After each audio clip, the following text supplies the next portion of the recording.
What's going on, everyone? Jeremy here from the Quartering, and to the surprise of absolutely nobody, the U.S. Army has backed out of Twitch after being endlessly trolled, in some cases for good reason, and others just because it's another Orange Man bad scenario. But they've now backed off of Twitch, and do-nothing government official Alexandria Ocasio-Cortez has been quick to try and ban them from recruiting on the platform. Now, I support this country's servicemen and women entirely. Supporting the people doesn't have to be the same thing as widespread approval for what, the entire government has done with those forces. There has been many things that I did not like. Basically everything in my lifetime. Being a world police, when we have problems here at home, obviously is a big issue for me. But this isn't really about that. The idea, it's funny to watch Twitter people figure out for the first time a lot of things. Like, people on Twitter were shocked and appalled that the Army would be using their Twitch channel as a recruitment tool, even though every major television show has recruitment commercials in it. They actually released their own video game called America's Army, which was essentially a recruitment tool. But you can't judge the general intelligence of people by using Twitter, because that's where the biggest idiots seem to congregate.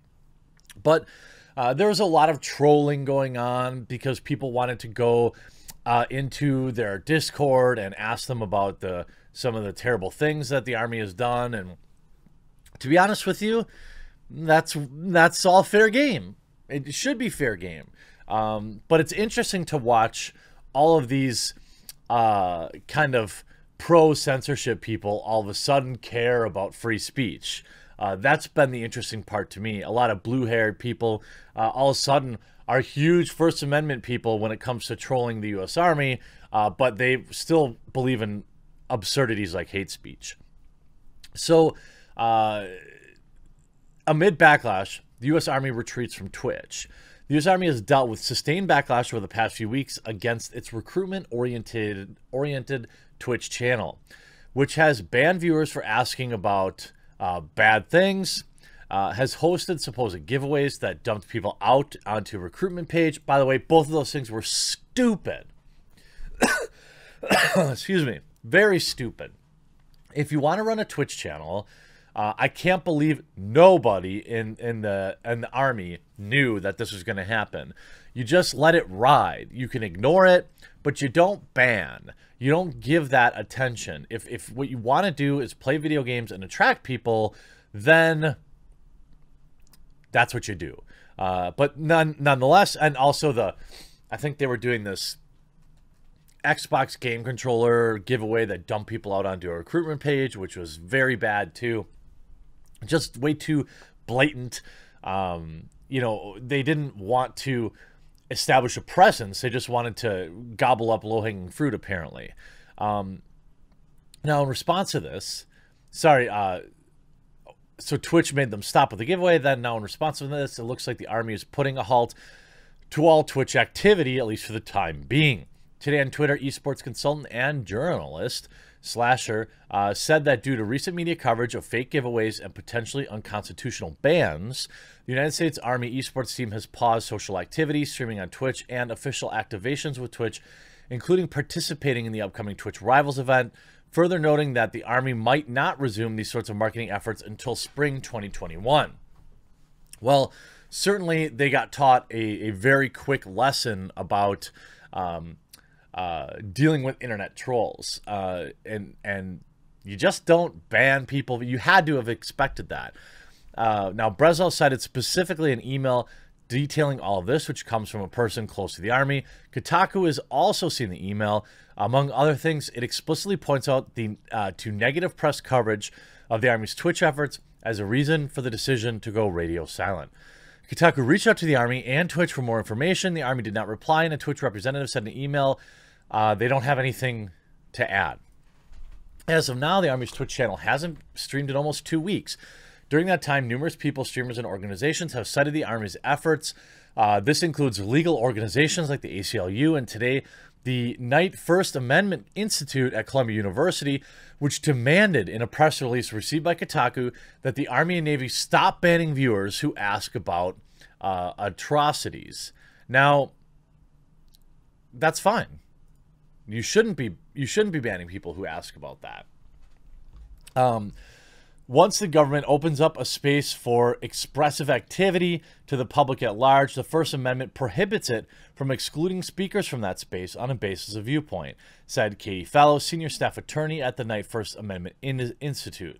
In a press release, the Army and Navy can't constitutionally delete comments or ban people from these Twitch channels simply for asking questions about issues they would rather not address.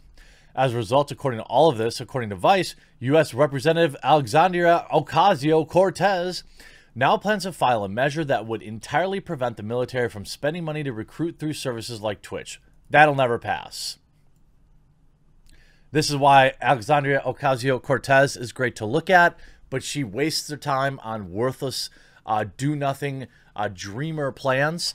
She knows how to get press. She knows how to get her base to talk about how stunning and brave she is. But this ain't happening, all right? The U.S. Army spends a fortune on television ads, ads before movies that play, billboards, recruitment centers. You're not going to stop them from advertising on Twitch or from having a Twitch channel. Now, Twitch themselves could ban them. They are a private company and they can do as they please. It wouldn't look good. There are a lot of current and former service men and women that stream on the platform. It would definitely look bad, but Twitch doesn't really care about that. Twitch doesn't care about looking bad. They care about you know, how many retweets and what kind of publicity it will get them to their perceived base. That's the thing. A lot of people that would support the Army's esports channel might not openly do that, might not be out in public. There could be a silent majority there that Twitch would be cutting off. So I don't know. It'd be interesting to see. But again, they want to forbid the military from using funds to maintain a presence on Twitch, any video game, esports, or live streaming platform. At present, the measure is just a draft amendment filed to a larger House Appropriations bill, so it might not survive reviews by multiple committees in the coming weeks. It won't. But think of those retweets. While the Army is, for the time being, ceasing its efforts on Twitch, the Navy continues to maintain an active presence on the Amazon-owned live streaming platform, one which also received heavy criticism for bans and dodgy tactics. Like Count Inflation, the Navy's channel most recently streamed yesterday, and there's currently no indication that will stop. So long as it continues to employ heavy-handed moderation tactics, it's unlikely that demands for that to change will stop either. You know, they say because the Army and Navy are using these Twitch channels to recruit young people, the issue is about much more than esports, said Mean Akashi, legal fellow from the Knight Institute. Participants in these forums have a constitutional right to engage in speech critical of the military. The Army and Navy certainly have no legitimate interest in suppressing speech relating to bad things that they've done. I mean, I don't disagree. I don't disagree. And look, there are a lot of people that would say, hey, I just don't like, you know, the military's recruitment practices and they prey on young people. That's a different conversation.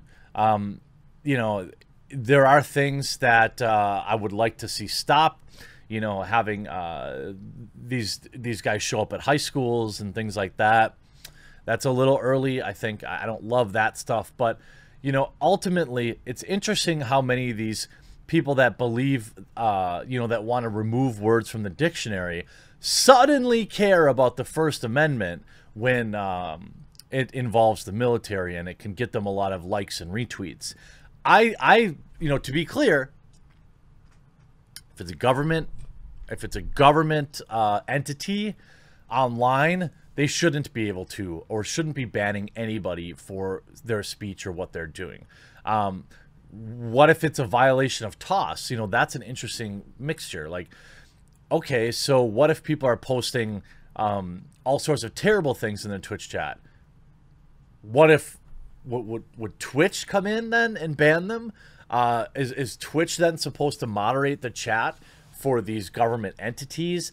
What about when the president live streams, or when other government officials live stream, especially now when so many more of them are doing it? Then does it become Twitch's job to moderate that chat? I don't like to see any moderation, but these are questions that you have to ask now if you're going to talk about, well, Twitch has to allow the First Amendment to rule over the chat box of these particular channels, but Twitch obviously has their own rules. So if somebody's going to go in there and be dropping, you know, N-bombs over and over again, is Twitch going to moderate them? Then are they violating someone's First Amendment rights? This gets murky. So it's going to be interesting to follow this story. You know, I think I'm all for the Army having a Twitch channel and using that as a way to grow attention. That's fine. But, you know, maybe stay away from shady giveaways and banning people and letting the internet troll you, because it's just not a good look. I hope you enjoyed this video. We'll talk to you again real soon.